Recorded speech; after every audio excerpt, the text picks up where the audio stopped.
Okay, thank you very much. I'll try to make this Duterte style, which is informal, unstructured, a bit disorganized, hopefully not that incoherent, not that offensive, and not that sexist. But this PowerPoint presentation is not really a formal presentation, just as a guide, so that I can sort of follow a narrative flow. But before that, I would like to thank, of course, the hosts of this event, David and Lillian. Thank you very much. We are really grateful that your house has become a venue for coming together of kindred souls. And thank you to the organizers as well, to Edwin and Gemma. And it's really great that we are able to effect this conversation. And it's really great to see old friends like MC and Joey and the rest of you guys. I've actually been here in 2003, here in San Francisco. That was the time when we organized a discussion around the book when it first came out. I was there. And Edwin was there, MC and Joey were there, and it's been like 13 years from then, and things have happened along the way, and thankfully. Now, the book was launched in 2001. At that time, the issue that was talked about in the book was hardly discussed. If at all, they were whispered about among those who have heard about it, those who have been indirectly affected by it, and those who have been directly affected by it, whether as a survivor, as a victim of family, or even as a perpetrator, as asked about earlier. And when it came out, there was sort of a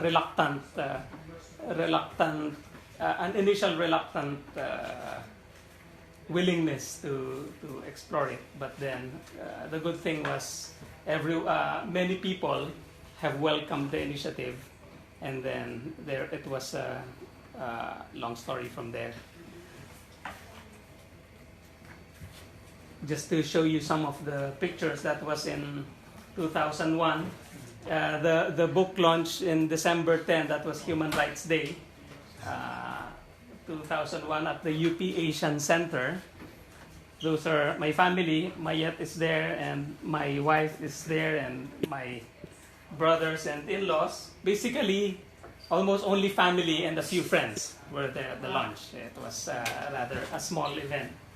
And then that was the original book, and some of you have mentioned that they've seen it. Hold it very tightly because it's already vintage. And at that time, that was a lot of reactions also have been elicited by the book. For example, many of you might probably ask, how did the CPP-NPA react to the book? Did I receive death threats, for example? Many people are actually asking me that. And I say, I have received hateful words and critiques, but not so much actually. The critiques that I have been receiving were more indirect rather than directed at me.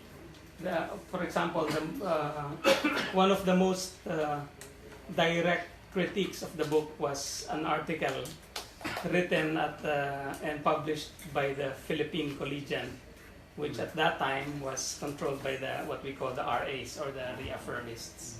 It was written with two ghostwriters. The name of one writer is Delia Ruiz Briones, and the other is Purita Delotario Roses. And we figured that those were code names because the initials are PDR and DRB. Or DRB is a Demokratikong Revolusyong Bayan, and PDR is the English equivalent, People's Democratic Revolution. And it was heavily attacked, basically accusing me of being a government stooge. And at that time, that was Gloria Macapagal-Arroyo's time. And they were saying that I was playing into the hands of the enemy because this kind of literature would be actually indirectly supporting the government's anti-insurgency program. That was one of the critiques. I wrote a rejoinder and sent it to the Philippine Collegian. By the way, the Collegian is the student paper of the University of the Philippines. And they decided not to publish my rejoinder. So I said, I cried, unfair. Good thing was, at that time, Jojo Abinales was writing for the UP Forum. So he published my rejoinder at the UP Forum. So that was just an example of the many exchanges that happened after the book came out. Now, what is the book about, basically? Probably many of you have heard about it indirectly through common friends because it's been talked about by people who are involved in the movement. It contains unpleasant but real, very real stories. It talks about the National Democratic Movement or the ND movement, to which most of us here have been involved, but the dark side of that movement specifically. And I talk about that dark side from a personal experience. As discussed earlier, I've been involved in the movement since the early 80s. I entered college in 1983, and in 1983 that was the time where the political fervor in the Philippines was really high, and by August 1983 it became even higher with the assassination of Ninoy Aquino. So to make the long story short, I got involved with activism initially at the legal level. I joined a theater organization at the campus of UP Los Baños called Teatro Umalahocan. It was a politicized theater group, but we produced very good material then. Boni Ilagan, probably some of you know him, he's also part of that Teatro Umalahocan. And later on, I got involved with the University Student Council, and sooner, I also got recruited into the underground, as probably most of you have also been recruited. I was invited to the party later on. At the beginning, Kabataang Makabayan, and then the Communist Party of the Philippines. So I was staying in campus, not as a student, though I was enrolled, but actually just using my presence at the university to further the national democratic goals. In short, we were there as students legally, but actually as revolutionaries. So whenever the military or the government say that you are just using it as a communist front, actually they're telling the truth. And it just so happened that I got deeper and deeper into the movement. I just completely ignored my academics. My family, my brothers, and especially my mother were very anxious and very worried, and they have every reason to be worried because all of their suspicions are in fact true. I was getting more and more involved with the dangerous organization. But we can argue at that time that it was probably justifiable and necessary, especially during the time of Marcos, and the dictatorship was very real, and the necessity of joining the resistance is also very much justified. And we know what happened next, 1986, a change in government, the people's power, but the revolutionary movement decided to continue on, giving justifications for the necessity of continuing the armed struggle. So I also accepted that, and by 1987, I was already convinced that I should bring it to the next logical step, which is joining the armed movement directly in the countryside.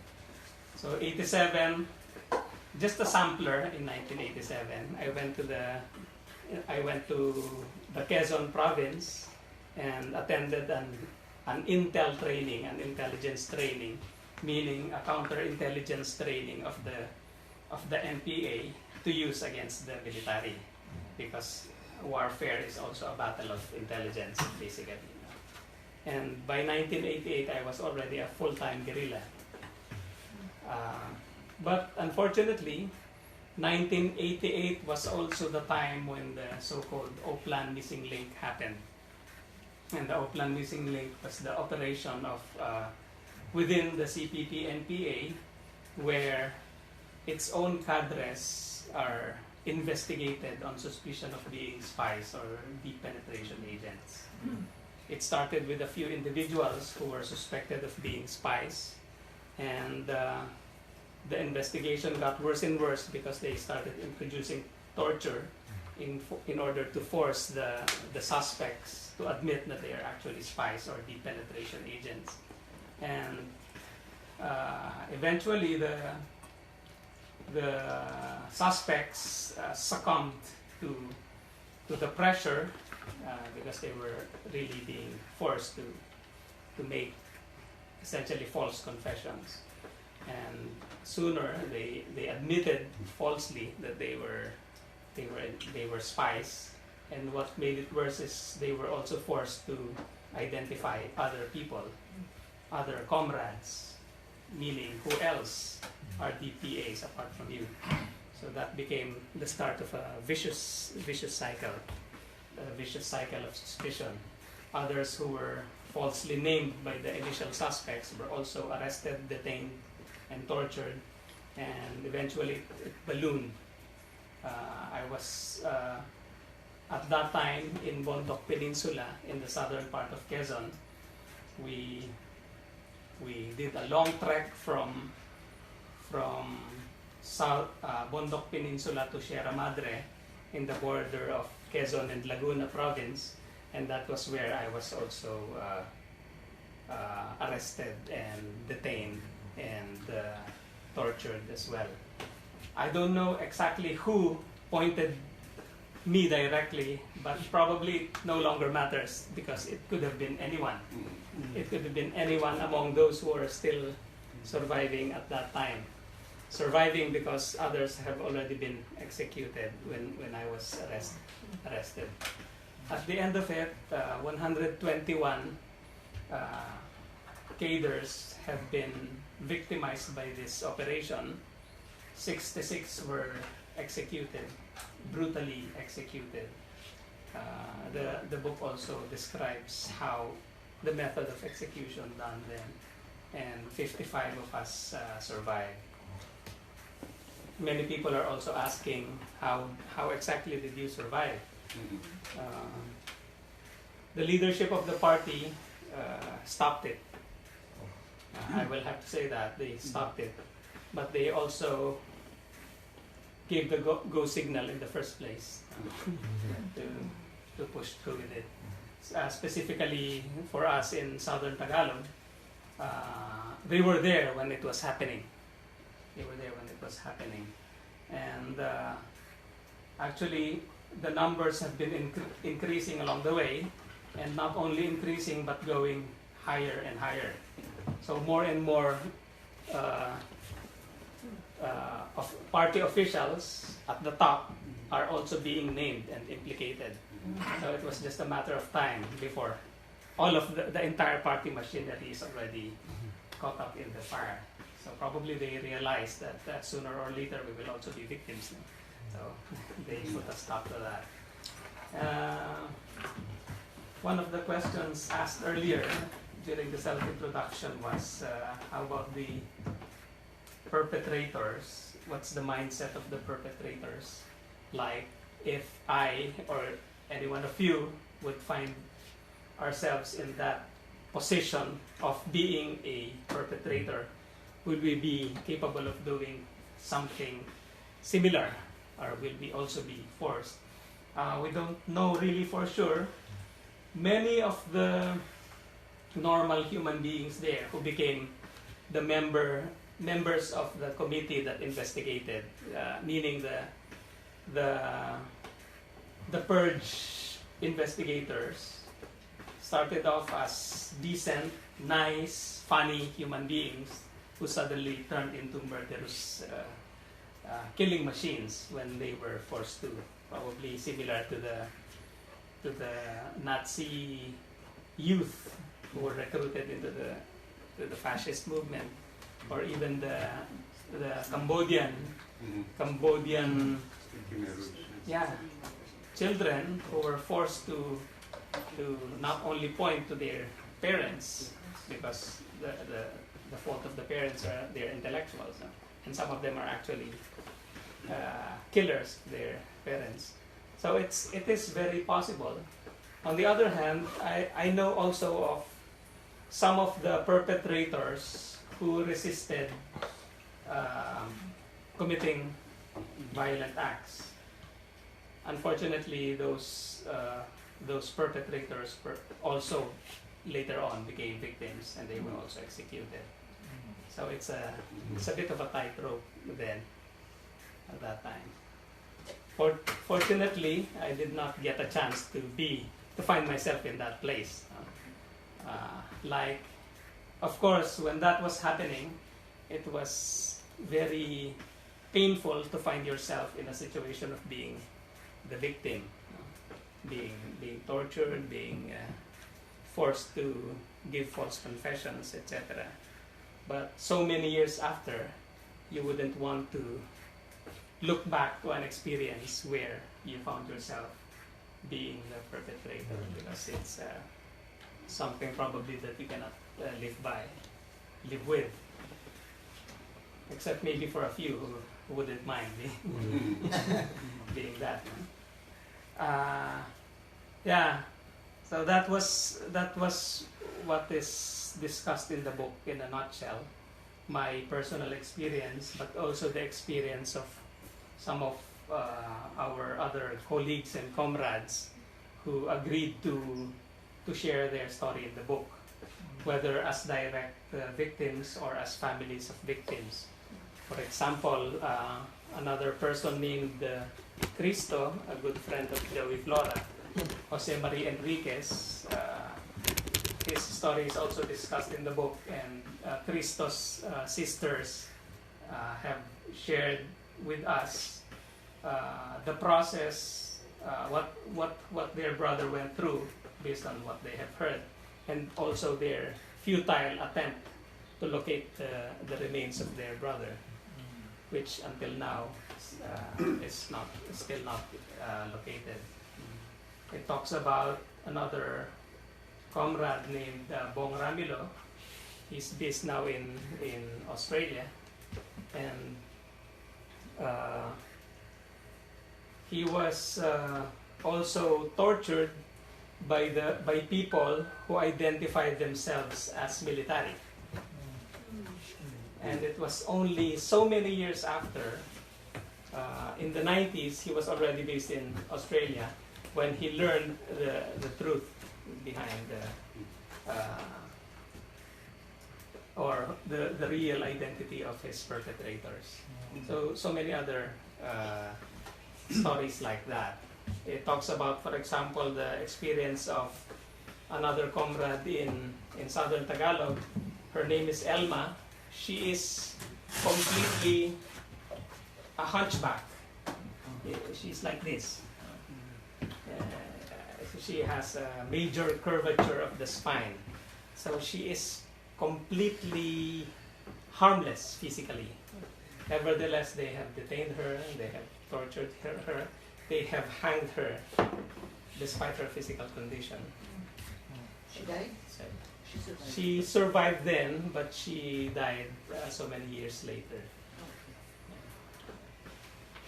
So those are the things that are talked about in the book, which is very difficult, especially for many who have developed a deep fondness for the movement, who have sacrificed a lot to join this movement because it's supposed to be noble. It's supposed to be an alternative to the things that we are fighting against. Now, I said earlier that the party has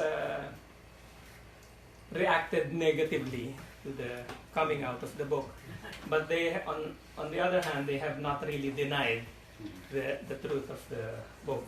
They have contested my analysis, and they said I analyzed it wrongly because I have not identified the true perpetrators, because in their book they have already identified the perpetrators, and those are the people who have left the movement. We were critical. The RJ, We yes, were the critical. critical, yeah. Mm. But of course, we know where that is coming from, because the clearly identified perpetrators who are still in the movement, they have not really excoriated. Most recently, one died In Germany. in Germany. Yeah. Si Pepe Luneta. What's the name? Jose Luneta. And they gave him a tribute.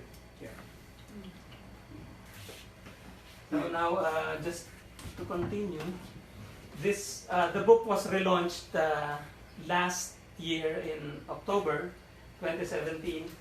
These were the speakers. This is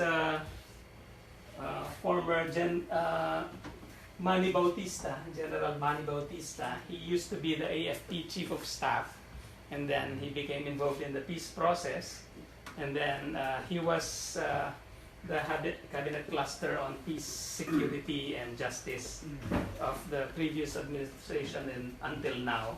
And he is also very supportive of the peace process and moves towards accountability.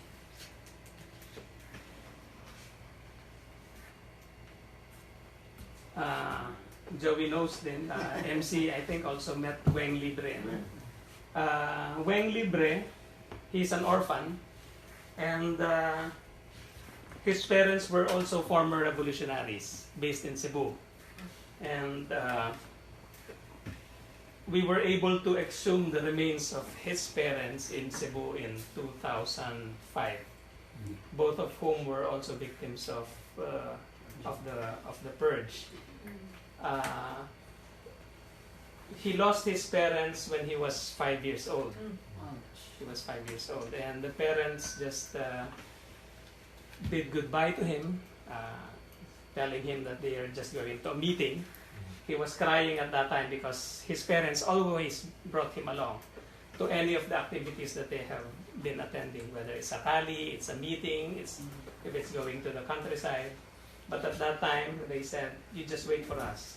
So he waited, and he waited, and he waited until he grew up.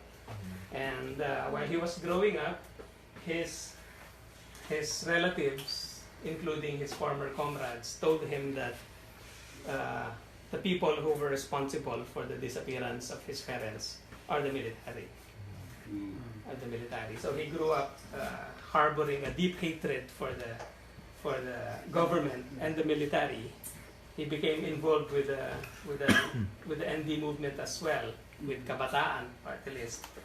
And then when we have found him, because at that time we have already formed an organization called PATH, which seeks to address the issues related to the purge. Initially, he didn't believe it, but later on, we told him, probably if you need not believe us right now, but you can probably help us locate your parents. So he joined the mission. We went to the mountains of Cebu, and eventually we found the remains of his parents. It was also a very long story, a very tedious, painstaking process. And later on, I will show you the pictures of the exhumation process. These were also the other speakers of the launch last year. Miriam Ferrer, she used to be head the government peace panel in the talks with the MILF. Lan Mercado, she's now with Oxfam. She was also a victim of the Olympia, the purge that happened in Metro Manila that has victimized nationwide cadres. She shared the story in TED. Yes, Yeah. in TED. TEDx, yeah. You should also check it out, the story of Lan. And Andrea Pasion, Flores, she's with Anvil. She just gave a presentation on the book. So these are the attendees. Many old friends who also found that an opportunity to reconnect. So because comrades are already everywhere, all over the place, and involved with various political movements. I have mentioned earlier the path. This is one of the effects of the book for those who have a standing interest in pursuing the issues related to the purge. So we have formed the Peace Advocates for Truth, Healing, and Justice, and basically this is how we define ourselves: a self-organized community of torture survivors, victims, relatives, and friends, and human rights advocates focusing on the communist purges, the series of operations carried out by the CPP-NPA NDF, supposed to ferret out suspected infiltrators within their ranks that involved the detention, torture, and execution of thousands of its own cadres. So we consider our work as complementary to the work of human rights organizations in the Philippines and outside who are calling out human rights violations committed by the state and security forces. So complementary. And because the excesses are, by now it is established, committed by both sides. In Peru, there's the brutal government of Fujimori, but there's also the Sendero Luminoso. In Sierra Leone, just recently there was a ruling against Charles Taylor and his defense minister in Liberia. Those are the heads of the Revolutionary United Front that were also responsible for massive crimes against humanity, and they were rebel groups as well. These are some of the activities that happened in May 2003. This was done in the campus of UP Diliman, where we have paid a tribute to the victims of the purges, and many of the people here are members of this new organization called TIBAC. TIBAC.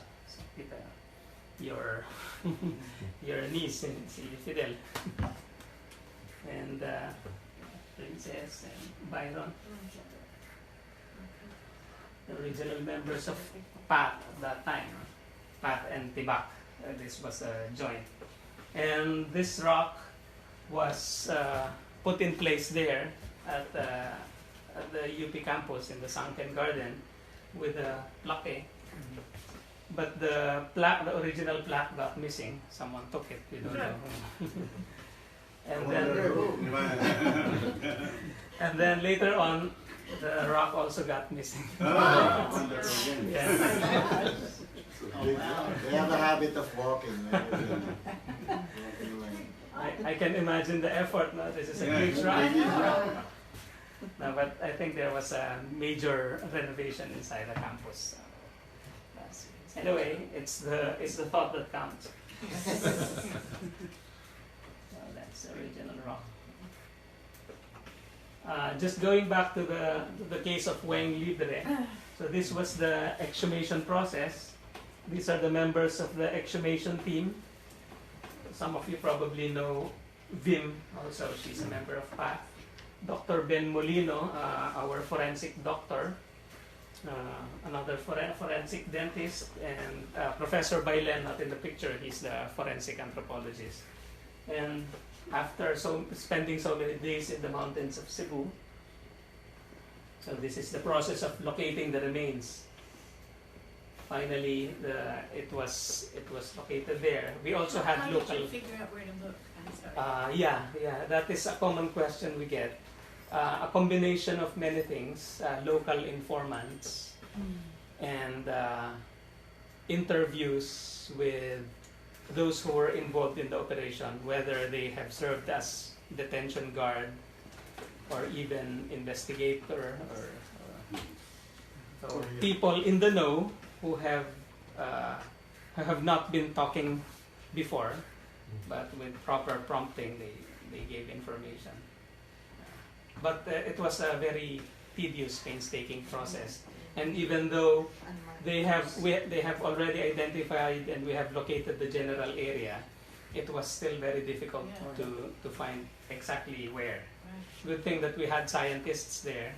They knew the process, like identifying disturbed soil, that sort of thing.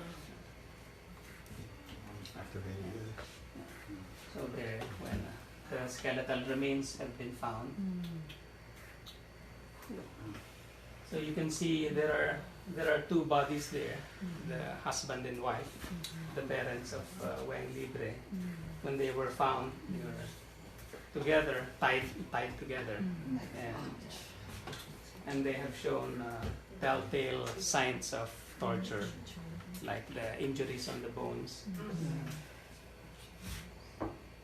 So by then, Weng Libre was convinced that of what really happened, because there was also a process of proper identification of the remains based on ante-mortem data. So we gave a short mass for that at the site. Were there other remains in the site? Or just Yes, there was a third one. The third one, the name is Ben Art Valmore. excuse me. He's a youth cadre at that time.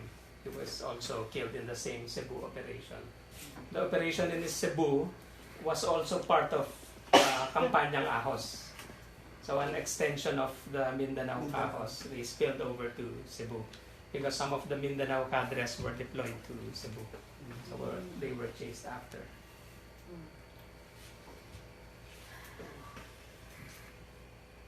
There were more exhumations. This was also in Cebu, the remains of Luz Iñasco Laguna. That rock over there was found when we unearthed the remains. It was it looked like it was a coup de grace. Coup de grace. The final blow. Yes, so the forensics were saying there seems to be so much hatred when this happened, because this was the remains of the woman, Luz Iñasco Laguna, and a few meters away was the remains of her husband, Lando Laguna, who suffered exactly the same fate. Also, a boulder was on top of his chest. When we revolutionaries have talked about military or police brutality, before we have not imagined that even our own comrades would have this capacity. So this is an exhumation in Tangkagan, Bukidnon. This is one of the main works that has been undertaken by PAT. It's basically exhumation. This is very difficult work, and it can be done only one at a time, and very expensive. So far we have exhumed nine people. The first exhumation in Cebu, the Libre couple and Ben Art, and then the couple with the boulders on top of their bodies, and then the others. What about Bicol? You have not found anybody in Bicol? Not yet in Bicol. Actually, not even in southern Tagalog, where I was involved. We have not yet even started that. And this is just 9 people, and we're talking about thousands all over the country. And the families of those victims do not even know that their kin is already dead, let alone to kill. So it's an ongoing process right now? Yeah, I would like to say it's an ongoing process, but it's very difficult, and people are involved with various others. So at this time when we did this, we were able to do this in addition to the work that we have been doing. So now, what do we want from PAC? Basically, truth, justice, and accountability should be integral to the peace process. We think that this particular issue can be given the full treatment if there is a full resolution of the armed conflict between the government and the CPP-NPA. Because while it is still happening, this issue involves accountability, and it can simply be used as a propaganda ammunition of one camp against the other. And for example, in the peace process, they are ignoring the accountability question, actually both camps.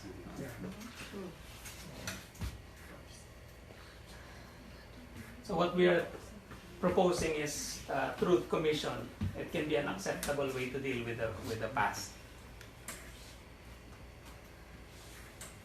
Now we deal with the present because these are the things that happened in the past. Unfortunately, we deal with the horrors of the present. So we have so many unresolved atrocities in the past, and they are piling. The things that are happening now are piling up those in the past. Naiipon lang na naiipon. So the question is, are we back to square one?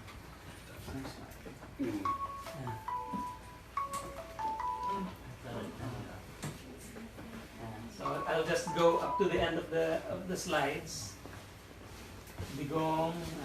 I can't help but relate what happened in the past with what is happening now, because there are so many similarities, including the justifications for the violence and the involvement of so many people who are egged into doing extreme things and getting a lot of public support.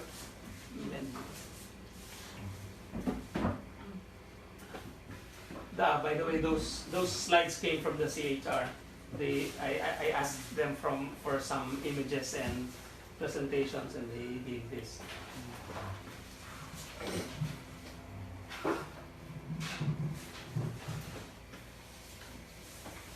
And probably we can help also, but at least tackle or look into how Duterte and the extreme left has related with each other through time. And it's no secret that they have actually supported and even enabled Duterte at the beginning of his term.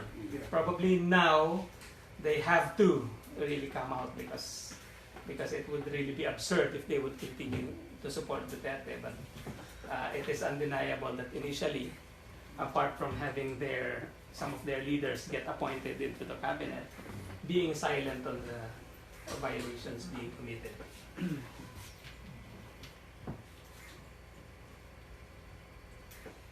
Just a reminder of what George Santayana before, those who forget the past are doomed to repeat it.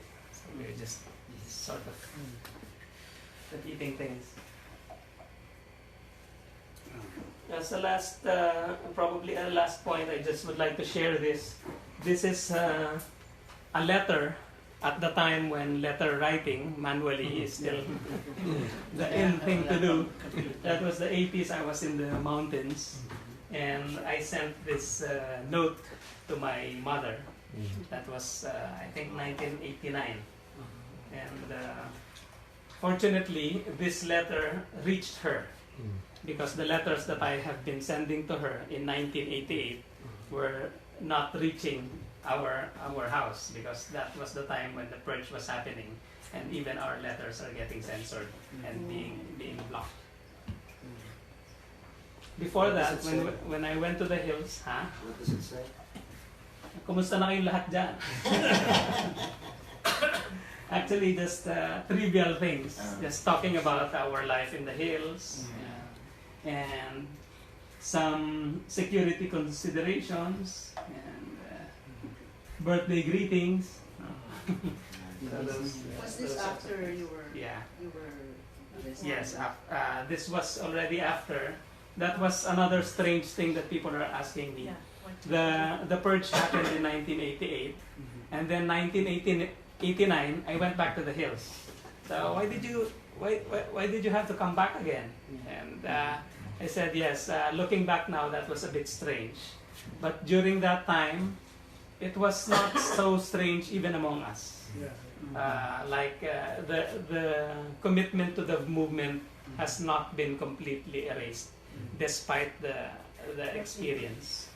And but unfortunately, probably fortunately, when I was back there in the hills in 1989, I was no longer feeling it.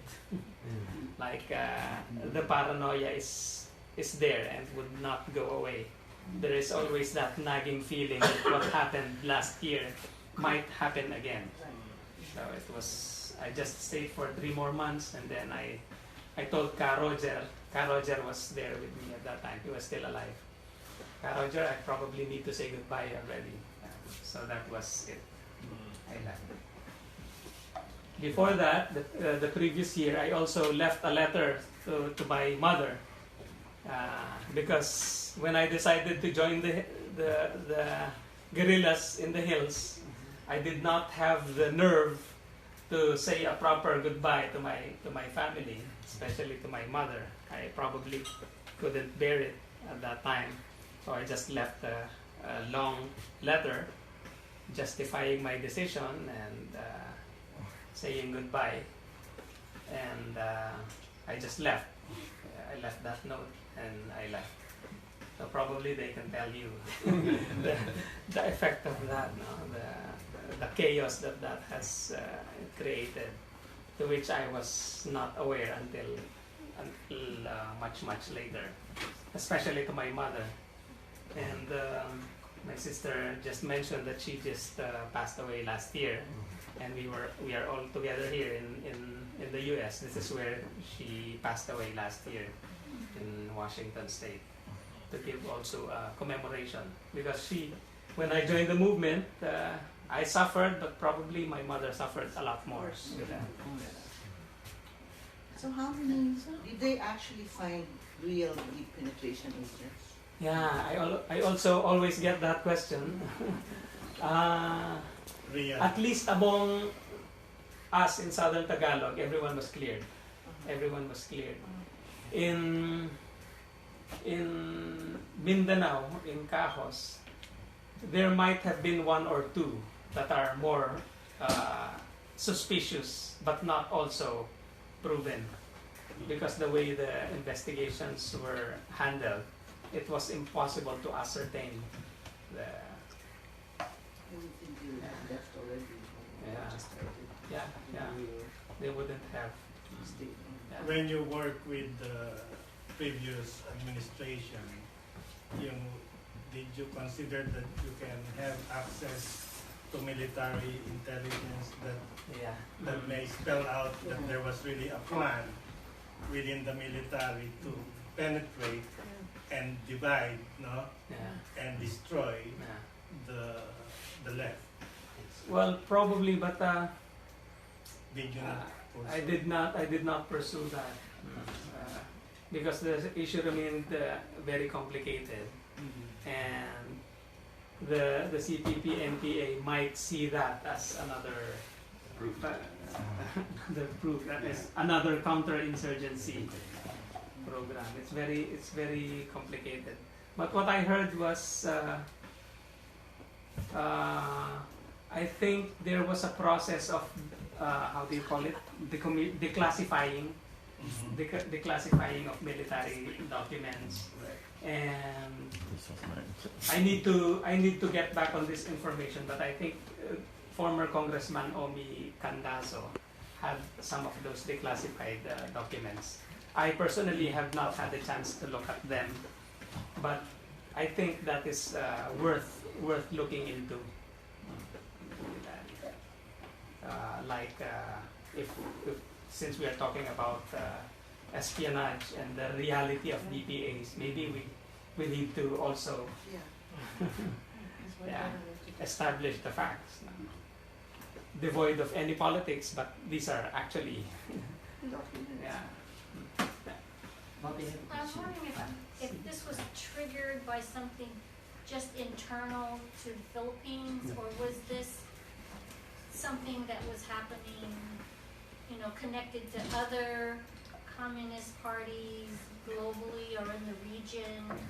This was also the period when, you know, all of our own organizations fell apart during this time. The Yeah. Soviet Union, you know, disintegrates, and so I was wondering if it was connected in any way to all of that outside influence or paranoia that was happening in the world. Well, probably the best we can see in that regard is that there seems to be a pattern, especially among Maoist movements, like the Nepalese Maoists. They have been known to something similar, the abduction of child soldiers and other similar atrocities. But probably the closest to here is the Khmer Rouge in Cambodia. Really? Yeah. That's why many comrades are saying, good thing we didn't win, because we already did this, even when we are not yet in power. What could we have done when we actually succeeded in seizing state power?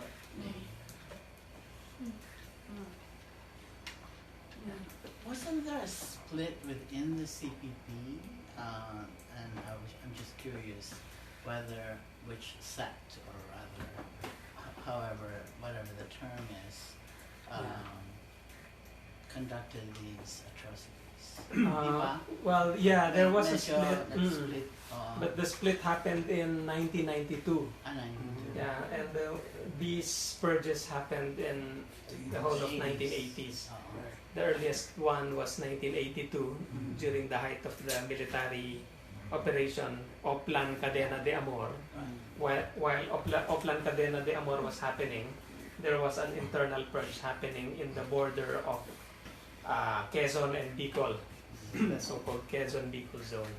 That was the first, and then the last one was in 1989, the tail end of the Olympia. And then when 92 happened, then the CPP was split between the reaffirmists and the rejectionists. The reaffirmists are accusing the rejectionists of being responsible for the carnage. So, I wonder if there's been, I read your book a long time ago, 10 years ago, and I thought I remembered in that book you ventured into some thinking about what is it within the revolutionary movement. Because one could argue that was just an unfortunate accident, right? But I think in your book you also dealt with something about the revolutionary movements, which, unfortunately, I don't think the CPP really went into a deep critique of what transpired, and they just use politics and blame the ones who left them as being responsible when actually it's not true, and then failing to have a deep critique about what is it in the movement that can generate such a catastrophe. What we have, one of the things that we have learned from those we interviewed was there could have been, there was a thoroughgoing summing up, internal party summing up in 1989 to the early 90s. But then this summing up was cut short when Joma Sison intervened and said, this is when the reaffirmed document came out. And this is the analysis of the entire thing. So that sort of became the dividing blow. So in lieu of a summing up, the reaffirmed document stood as the definitive analysis of the history of the movement. And that was also the rectification. Yeah, yeah, that's the supposed rectification. The second. It showed when you first launched the book, there was just your family and a few friends. And then in 2017, there was a big crowd. Yeah, there was a bit more. Okay. So were some of those people who you knew had been involved in the accusations against you, or others? I mean, what kind of coming together was there that brought so many people out? Yeah, well, there's a general support for the idea that this issue should not be buried. Okay. Should have a proper resolution. It has already given time also for a lot of people who had second thoughts in terms of going the first time. Now the big time difference is that now a lot of people had left the movement and also were wanting also for explanation exactly of what happened, the trauma. Yeah. And so that accounts at least for making them go instead of like having second thoughts that I can go there or something like that. But it was very courageous of you to begin it. Yeah. Then it became actually like at least a beginning for them to come out. Actually, what we are calling for is simple enough, a full accounting. Yeah. A full accounting of everyone who was victimized, up to the single man and woman, and the return of the remains to their respective families. That's right. And it can be done. Even the Holocaust museums, we see individual names. And, Are you related? Sorry. Yeah. Go ahead. I just want to ask, of course you get to see those who tortured you and the victims and those who are the torturers. If you get to see them, is there like reconciliation already? Or yeah, for some, like there was this one lady, for example, she's a member of the task force. Actually, I recruited her into the movement, but then she found herself being a part of the task force for Oplan Missing Link. Initially, her task was to do documentation of the interrogation. Later on, her tasks grew from just documenting into actual interrogating, and then from actual interrogating to actual torturing. But she's not doing that on her own volition. She was also being ordered to do that. And so many years after, I still see her, but that thing is not really talked about. And then later on, when the book came out and there was more discussion about it, she contacted me again and gave her full apology. So that is also possible. Yeah. Individually, there were Reconciliation apologies. is possible. Yeah, reconciliation is possible. I mean, even in the case of Rwanda, for instance, the people were like, who were in the act of killing each other. Yeah. And basically, had some kind of reconciliation. Not everybody did, Yeah. but at least some individuals actually. They have to live with these people anyway in society. They could not go out of Rwanda. They would still be living as neighbors.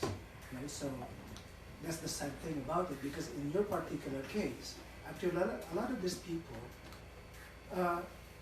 just got caught into the whole cycle of it. Yeah. Not necessarily that they wanted it, they wanted to do it. Maybe eventually they began to believe it, right? But that's the problem with, with something that starts as a fantasy.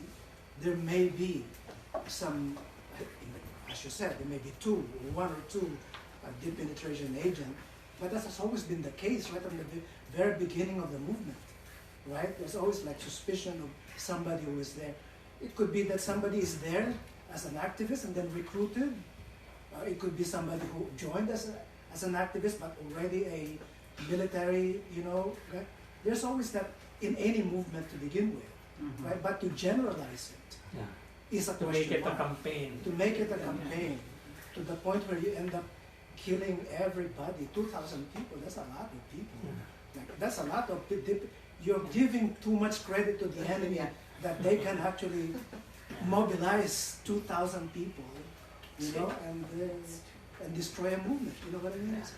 It's just funny. Just recently, there was this issue with a basketball brawl involving the Filipino Gilas players against the Australians.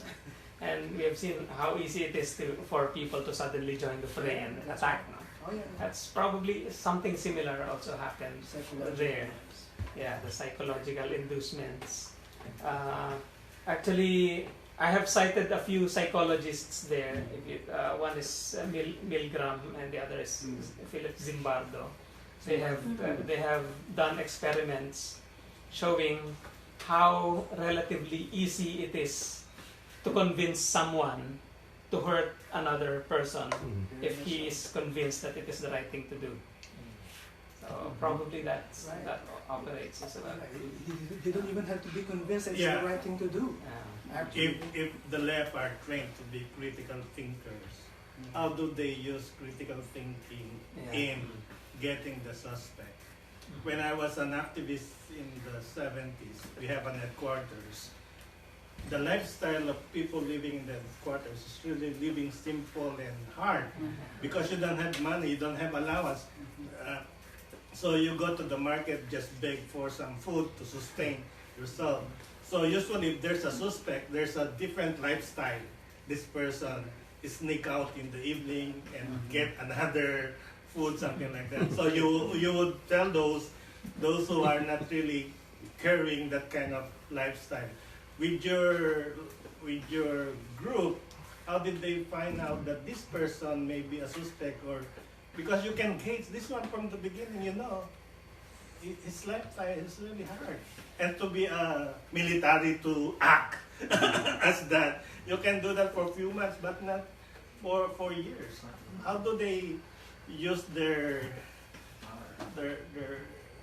investigation of who is the it was completely flawed.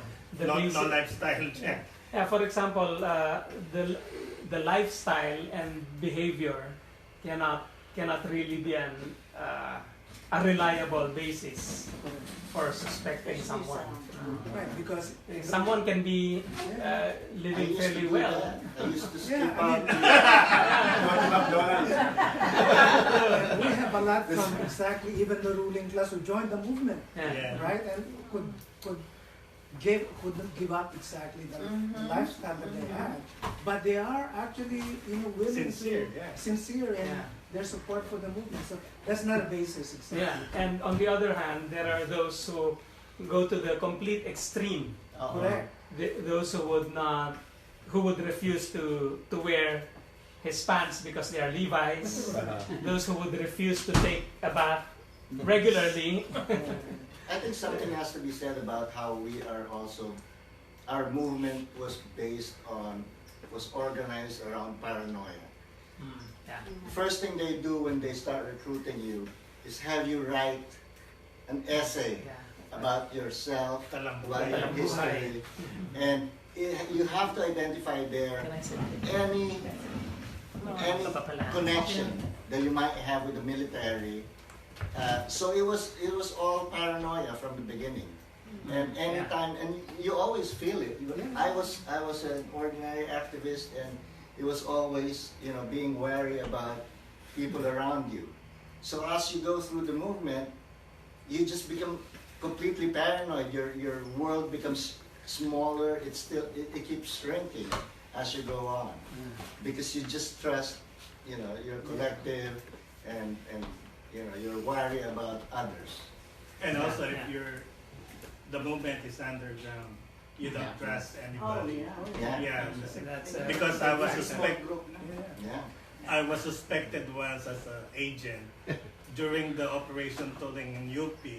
I was a full-time doing the relief operation, so we collect. So in collecting, we use the women's house as our headquarters. So we segregate the clothes, the food, the sardines, something like that. Since I'm the head of the house, so I put in order. But then there's one secret room or one executive room wherein I find different clothes and food. So I put them back. So after 5 days or 6 days, I left the headquarters. And then they start talking about me because I didn't know, because I'm not part of the underground. Then they were segregating food to be deployed to the NPA area, not to the flood area. But they didn't tell me. So when I came back to do my work in the headquarters, some close friend told me, don't stay first because they suspected you as an agent. Because they're thinking that I know what they're thinking. Because they're segregating certain clothing that were intended for the to the red area, something like that. So I can see that was 1976 operation. As early as that, huh? Yeah. So Ingrained. Yeah, you were going to share something? No, I was going to ask the question about path and where you're headed. In that, are your efforts similar to the South Africa Truth and Reconciliation effort? Granted, the ANC is in charge of the government, but is your effort similar to that? I'm just thinking in terms of funding or getting international support. Yeah. Is that where you are? Yes, Meaning yes. organizationally, in terms of your infrastructure? Like, are you trying to find more bodies, or are you trying to, I don't know, Second question. Yes. confirm that Also there were similar to really that, 1,000 yeah. or 2,000 people? Yeah, Because that's there's the all these model, rumors, yeah. pero hindi mo alam kung ano talaga ang totohanan, no? Mm. Mhm. The model of South Africa, we think is okay. It's not perfect. Yeah. It's not perfect because there were many complaints. The idea for the Truth and Reconciliation Commission of South Africa is that if the perpetrators tell all, then they will be given amnesty. Yeah. They just divulge everything, including their own accountability to whatever excesses that have happened. That was acceptable to some, but for other victims, that was not acceptable because, of course, they are seeking justice, which is the justice part is similar to what they did in El Salvador, where the testimonies of the perpetrators were also used as evidence against them in a court process.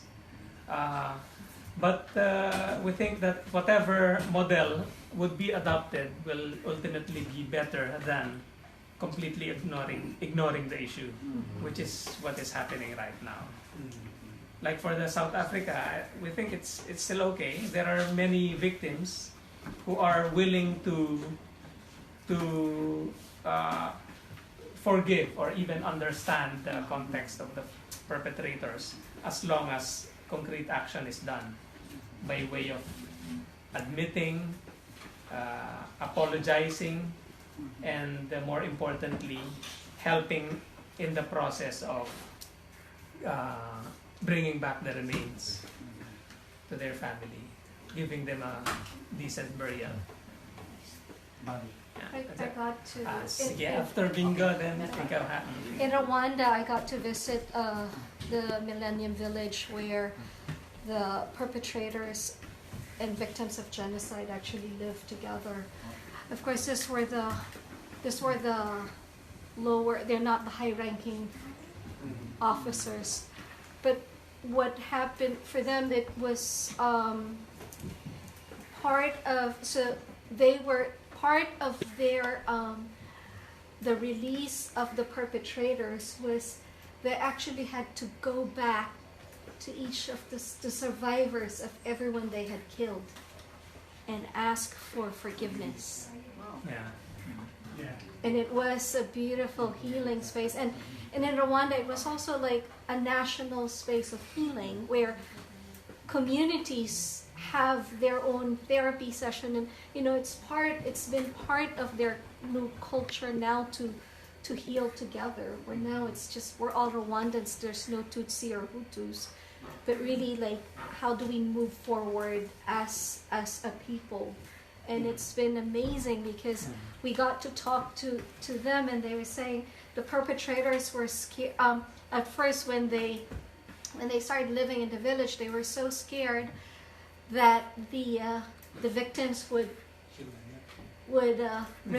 retaliate, and then the victims were so scared that the perpetrators might do it again.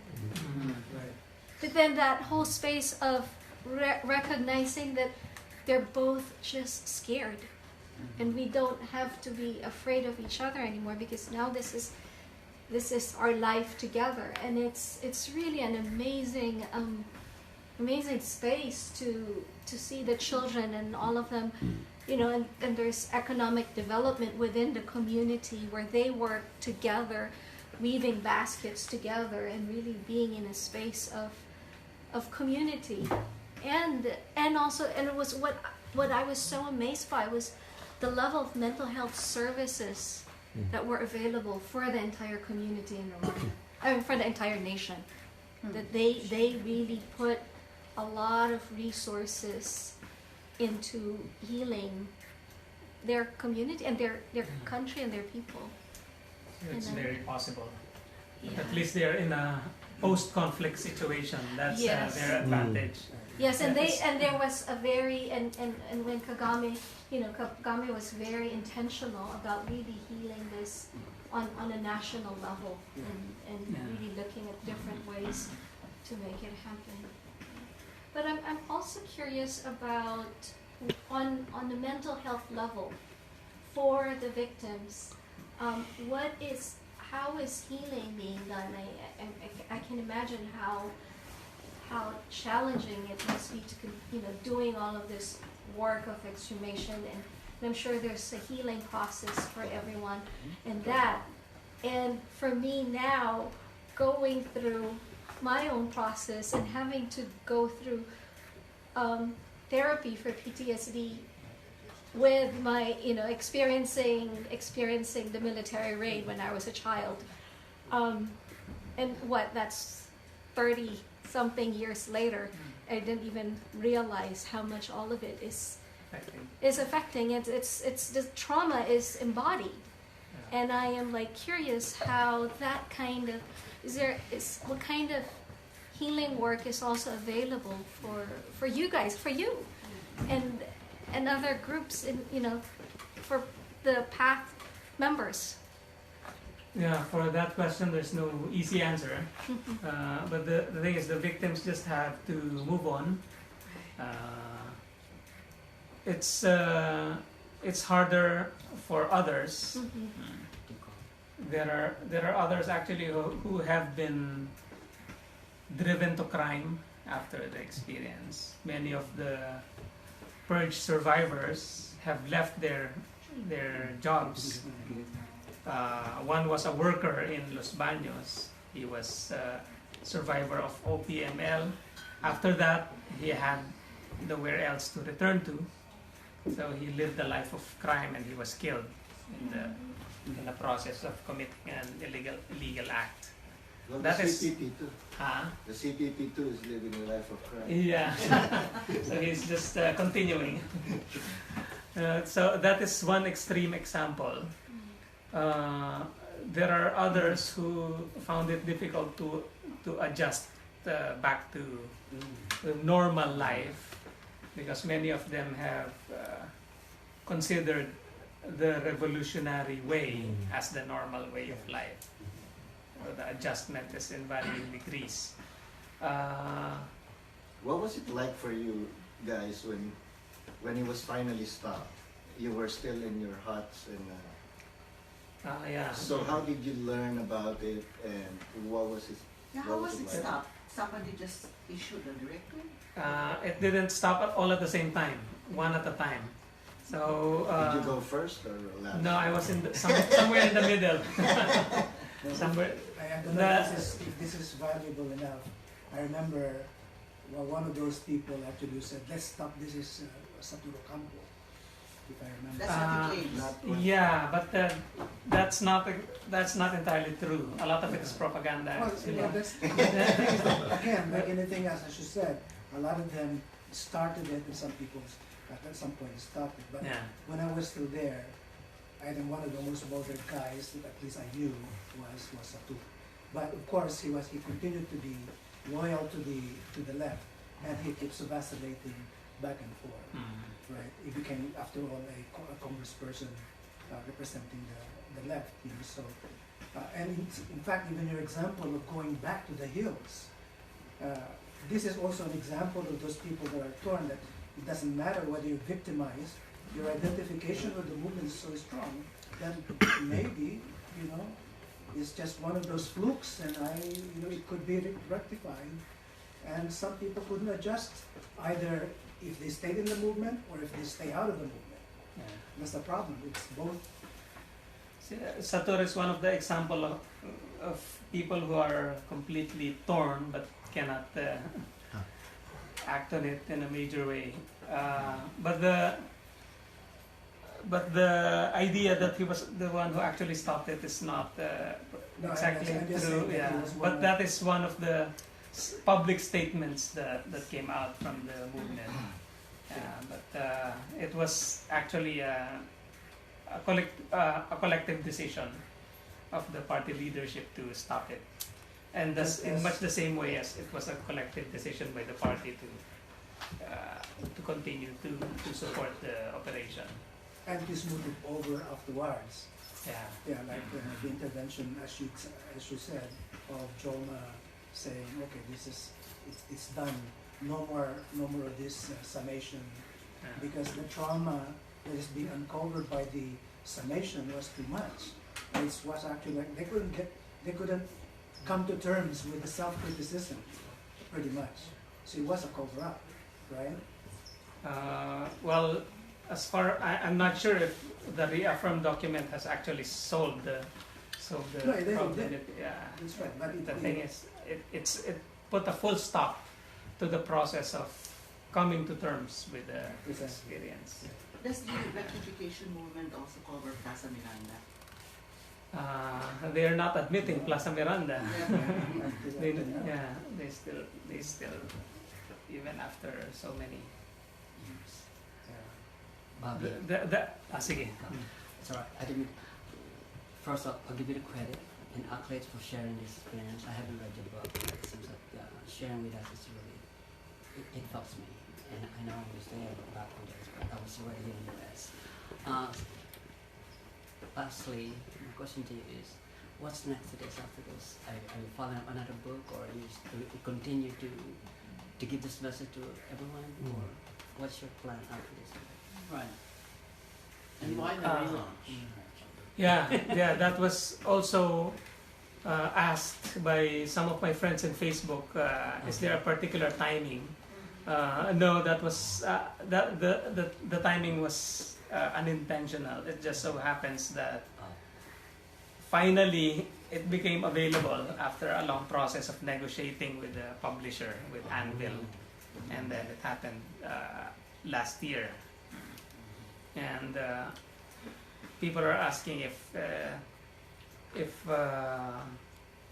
we are, for example, issues that are burning under Duterte, would it be a good timing to come out with this now? And I'm not sure. It might be or not. And actually, the key issue is how do we deal with the CPP-NPA and their legal counterparts, Bayan and Bayan Muna, in the face of a major new enemy called Duterte. Do we treat it like Game of Thrones? Specifically, how they are you familiar with Game of Thrones? How they treated Baelish initially as an ally. So I don't have a ready answer to that. It's just that it just happened now, and the book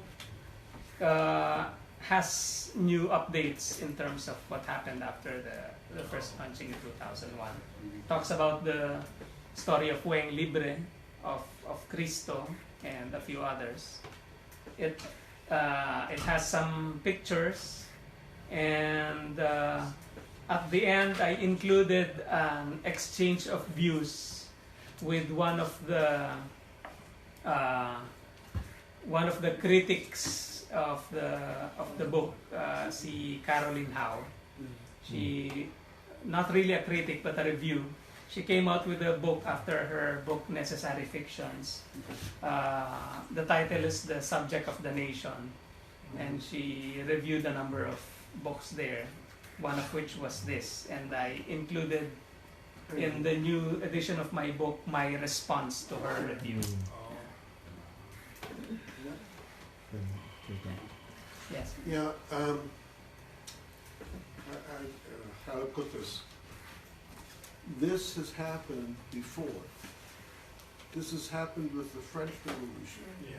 Yes. This has happened in the Soviet Union, with Stalin, with Pol Pot, That's right. and to a certain degree within the movement in the U.S. Yes. The prison movement, for example, where a lot of people would accuse each other of being agents and kill each other. Yeah. Okay? So, and then people get older and survive, and then they say, look, this is what happens, we have to reconcile, we have to figure out what insights do you have? I know this is to prevent this from happening in the first place with revolutionary movements. Say, wait a minute, we know something like this has happened before. This is what we need to do to make sure, the whole idea of thinking there are so many agents, giving so much credit to the enemy, right? And that's putting aside the kind of brutality between, the enemy and you. We're talking about internal at this point. How do you do it? Because this is like a repeating record. Yeah. We realized We never we learn. screwed ourselves up. Yeah, we never learned. How do we learn? You have any idea? Any insights on that? MC, you have an answer to that? Because I don't. Yeah, I think the dilemma is in the Marxist analysis, which is the Leninist, that there's only one correct line, and all the others are wrong, therefore they should be eliminated, something like that. So in the tradition of the NDs, when Joma was a more old member of the Communist Party and the failure of the old Communist Party, when he did the first rectification, all the things that the old Communist Party were wrong. Everything is wrong. So when we were young and being inspired by Joma, I grew up in San Fernando, which is the Hope Balahap Center. So we know our relatives who are hooks. But then we are at SDK. No, don't believe them. Don't believe them. then it generational split. there's a generational split. Also, a demarcation line of analysis. Don't take them seriously. The MPKP, those they're not like yours. So means you trust your own line because the other line are not correct. So if that is the mentality, and then when you go to the underground, even in a conspiratorial mentality that everybody's thinking about you, so you're thinking about them. So whatever your action, you're thinking that they're watching you. So there's this what you call the paranoia in the underground movement, because you cannot even trust your friends, something like that. So later when became POPDEM, popular democracy, we became pluralist. Even as we were isolated and ostracized. But it happened that those who were ostracized came to us. And then that's when we began getting different ideas, relationships, something like that. But even then, we were, in a way, parts, but not violently parts. And then Ed De La Torre just concluded, since they don't consider us part of us, okay, we won't matter anymore. So we do our own social analysis and political work. So it's a growing up mentality with the left that there's only one correct line, and that's the most dangerous statement, I think. So the answer is abandon Leninism, is that Maybe. There are other revolutionary movements like the Zapatistas who have internalized irony and self-reflection, and have not, as far as I know, have not taken that kind of self-destructive move. Maybe other people will, but so it is possible. Now they maybe don't call themselves Leninists, but they are revolutionaries. And when you're a revolutionary, you're trying to overthrow something, you're trying to change something radically, so it sets up that kind of polarization. Now, I'll ask another thing. There are a bunch of Catholics who got involved in the movement in the Philippines, as well as in other countries, Nicaragua, okay? What happened there with various, notions of reconciliation or forgiveness or whatever? Did any of that have an effect on any of this? Or by the time this was happening, there wasn't any Catholic influence, I suppose, but Not in the party. not in the party, but in coalition. Right? Talaga? Yeah, Maybe. The coalitions, but not in the CPP. Yeah, but there was, to, in a way, you recognize your point about Catholicism, because we were brought up in that culture, in a way, we carry the structure of thinking within.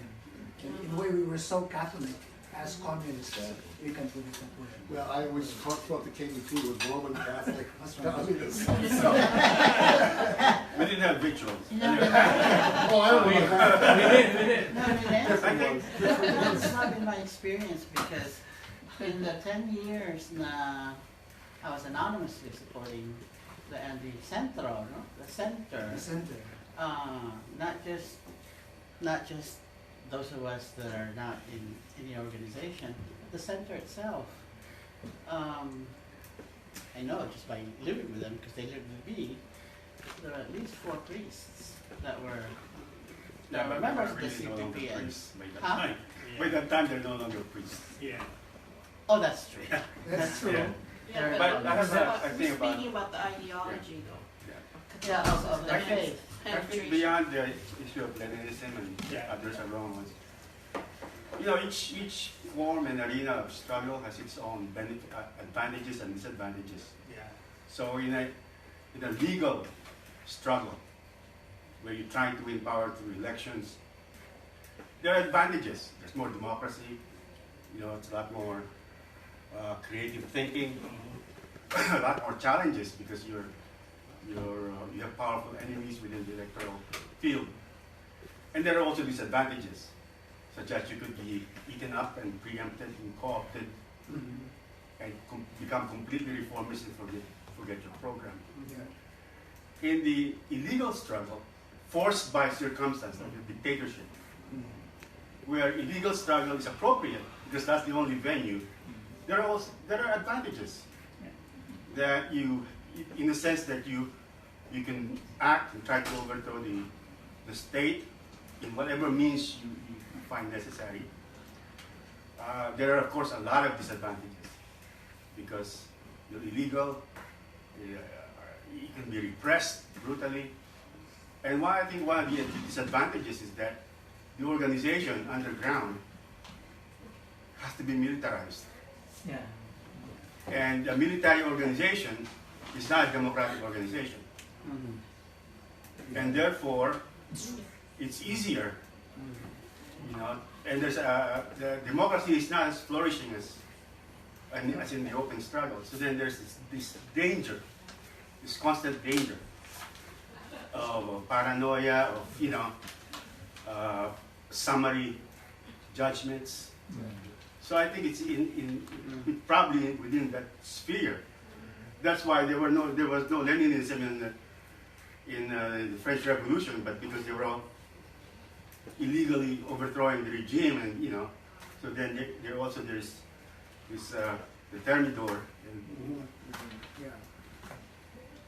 But there were actually anti-infiltration programs that did exist. Yes, Yes. yes, yeah. And it's The true. Black Panthers, yeah, Black Panthers. Everywhere. Yeah. So there was Everywhere. something to be paranoid Yeah. about. That's right. Yeah, so That's there's true. basis for the paranoia, Yeah.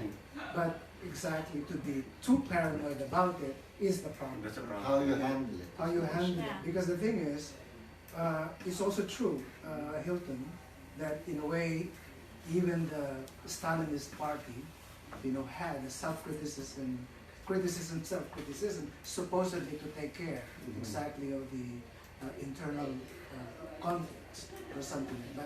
But what you're addressing, Renee, actually is that when the party becomes too centralist, the military is basically a centralist organization.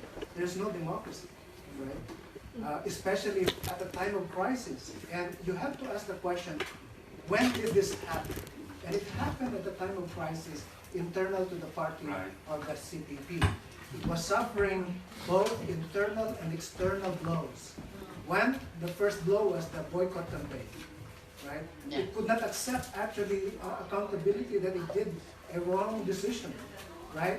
And then the next time around, they didn't want exactly to participate also. I mean, even during the Ninoy Aquino, it's like they were just so isolated, right? And so, and then everybody was leaving, right? And so in a way, they had to somehow account for what's happening, and they could not accept responsibility. They had to look outside, and then after looking outside, they said, who is inside that's representative of the enemy? Before you know it, it became an overblown thing, like, wow, there must be GPAs actually that's responsible for creating the chaos inside. But actually, it's a lack of responsibility internal, right? And that's what had happened. It became actually like an over... I mean, I have to say this. From a personal experience, my ex-wife was in the party, and they were just so scared that they were gonna be next. Right at that time, she was actually shitting like crazy. I mean, they were like in psychological problem, and she was writing me like every day. What am I gonna do? What am I gonna do? Right? It's like it's not stopping. Was she already being suspected, or Well, the thing next in is line? that I mean, or she be- was thinking that she might be next? Yeah. that's right. I mean, they're like friends of hers that that comrades that. She's sure they're not deep penetration, but they're already victimized. Yeah. Who is she again? Before you know, it's if like I may ask, it's. who was your ex-wife? I can tell Yeah, you okay. in Yeah. private probably, but anyway, the same predicament that you have after when all is said and done, she was still in the party. See, she couldn't leave easily, and then at one point she was vacillating, coming back and forth. Yeah. That is the predicament of people who are still, part of the movement, right? Yeah. Could not just leave. At one point they leave, another point they come back. There are so many of those, actually, right? And there are those actually who become actually relieved that their alternative organization is just like you started with them. That was a long time ago, but then Akbayan. there are now Akbayan, there are now these other forces that they could join, right? Yeah. That wasn't available at the At time. that time. Yeah. Well, there was none that could possibly animate you the Yes. same way The same way. that the CPP had. Correct. Correct. I had that opportunity too when they were kicking me out. I said, I can't join that other group. It's not as sexy as the CPP. Yeah. You'll just have to have sex with yourself. Like Bisig doesn't cut it. No. You did. Well, we joined basic, but we're going. But that was also a different time. That was a dictatorship. Yeah. Yeah. That's right. And back then, there was an attraction to the CPP because you wanted fundamental revolutionary reforms, and you knew the society was definitely sick. And so the only way to do it was, now we're in a different place. Even though the CPPs might still be sexy to young people, we're not going to join But the not CPP. for me anymore. Yeah. So we're going to Just to join. make that clear. They're not here. Yeah, that particular generation, like my high school mate, our valedictorian joined the NPA. Our salutatorian joined the RGS. Meaning say, the bright and the smartest of our generation. That's why when they say, oh, our top students are not thinking of traditional family life, they're thinking bigger. And I don't regret that because that was our generation. It wasn't a wrong decision for us. Yeah, Not we at all. felt it. And the not so bright also joined them. During that time. Right. And the workers. The best bright is the not so bright. And the really not so bright ran for office in the U.S. Yeah. But the nice thing about joining the CPP back then was, as individuals, we're so small, right? We're so powerless. But hooking our little star to the CPP firmament was like, it made us powerful. It made us we were headed towards somewhere. Now that there's nobody to hitch our star into, now we feel still small. We still feel small, but yet we have to make choices about where unless we don't care anymore totally.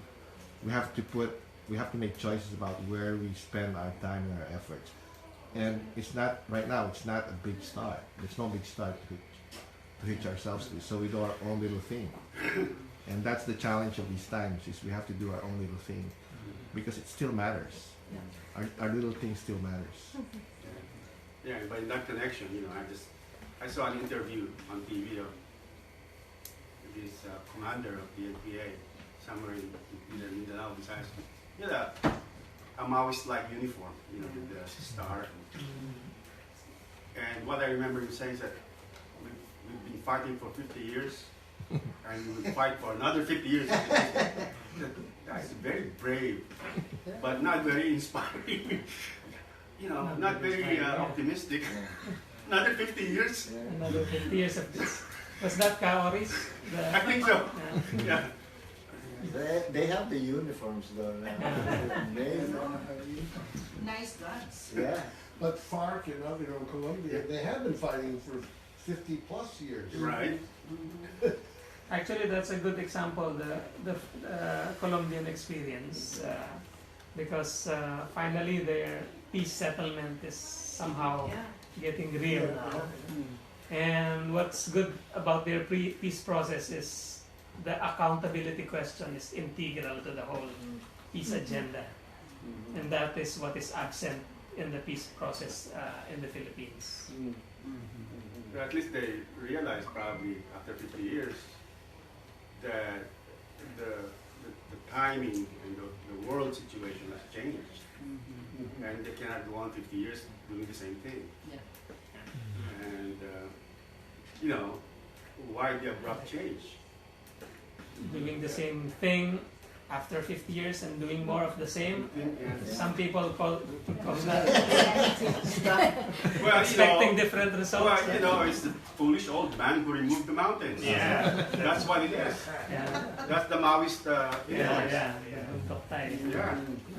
So were they in the, I'm sorry. Go Does ahead. PASS do political work and political organizing, or is it mainly around wellness? Well, we try to organize the people who have been directly or indirectly affected by the purge.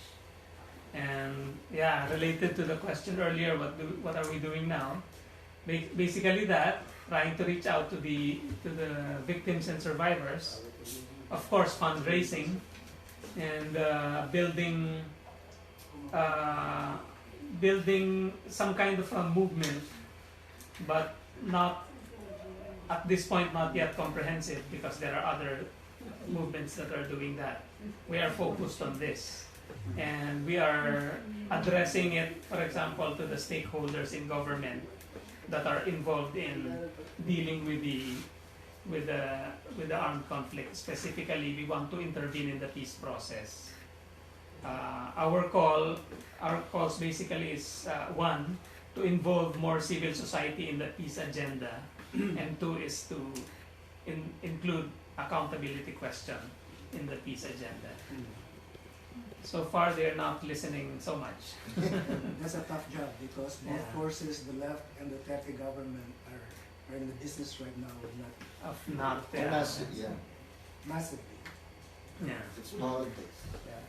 which is in big contrast to Bingo's explanation about Rwanda, as you put it. It's a post-conflict national condition that you have actually the national establishment supporting exactly the healing process. Now you have a national government and a national opposition, the left, exactly, the extreme left, that are invested exactly in the cover-up, right? Or not wanting to address any of these things. So it's a very difficult, situation that you're in. Yeah, that's why we are addressing this issue at this point at least one at a time. One exhumation at a time, for example. We find leads in one, then we organize around it, raise funds for it, and then take it from there. How much does it cost to do one exhumation? If we do it in Mindanao, it is around 500,000 pesos. Because we fly in the forensics, the psychologists, and then we recruit local workers in the area to do digging, to do the food, etc. So if any of us were in a position to donate here, how should it be? Well, through PATH. Through PATH, you can do. It has to be cash, probably. Yeah. Because you can't accept checks, right? Or well, we can accept checks. We have, but we have logistical situations at this point. maybe we can make it to one of your sisters, and then. Yeah. Well, my brother lives here in the U.S. So donations can be coursed through him. In his name, and then we just. I'll give you the name. Bank accounts. How large is PATH? We started off with having more than 100 members. Yeah, that's quite big. But not all are active. We just right now we have a core group of around 10 people. And they're all ex-CPP. Yes. Well, not in any way to underestimate exactly the one-by-one method, because each one is symbolic of a bigger problem, so it should be publicized every time, and culminating in some kind of a full documentation or something like that. And it will have its time, so to speak. But even the worst of time is a good time to do it. It's not like, well, the national situation is not good to do it. Let's not do it now or something like that. Right? So I salute you for continuing the work, and it is as important as any time. Yeah. So even more so today, probably. Yeah. The exhumation we did in 2006 was very much publicized. There were two major networks who joined us in the hills in Cebu. One was TV5 and the other was Probe Productions at that time. That Probe was still there, and they aired it on prime time. Right. Yeah. Well, the complexity of it all too is that exactly like even during the Macapagal Arroyo time, right? Yeah. Whatever you do could always be used by any of these forces exactly as a propaganda, material, right? Against the end, quote-unquote, end. And it's a very real risk. Like, for example, they're trying to revive the peace talks with the CPP-NPA, and the government can just as easily raise this issue when it is being attacked for its own human rights violation. That is correct. So what? I mean, you did it too? Yeah, you did it too. Yes, we did it. Yeah. So one way to support the effort is to buy Bobby's book. Do you have the books here? Yes, No, I have 5 books here, unfortunately, but Anvil is sending more copies, and most likely they will arrive by next week. So I have an online viewer who's wanting to buy a book. So maybe we can come up with a list, and then. Yeah. But there's 5 books here, so first come, first serve. If you can. And if you want to receive the books sometime within this month by mail, we can easily do that as well. Could Edwin just coordinate it? Yeah. So give me your names, give me your money, And then we'll find a way. Actually, better if you buy it from us, from Edwin, because we're charging $15. Part of it goes to Path, but if you buy it from Amazon, I just learned earlier that they're charging $75 per month. Wow. Amazon? That must be Amazon. the old It edition. must be the old one. I'm not sure if it's old because someone just. So I have a, You want to start a list? so we have Cess and Renee. Beth. Beth. And Lillian. And Lilian. Why don't we start a So list? we'll start a list. Write your So mailing address. we're about to break up, so let's just say a final Thank few you. words. So Thank you. we want to thank Bobby Yeah. for being with us, and Thank you. we can still stay and mingle and talk more.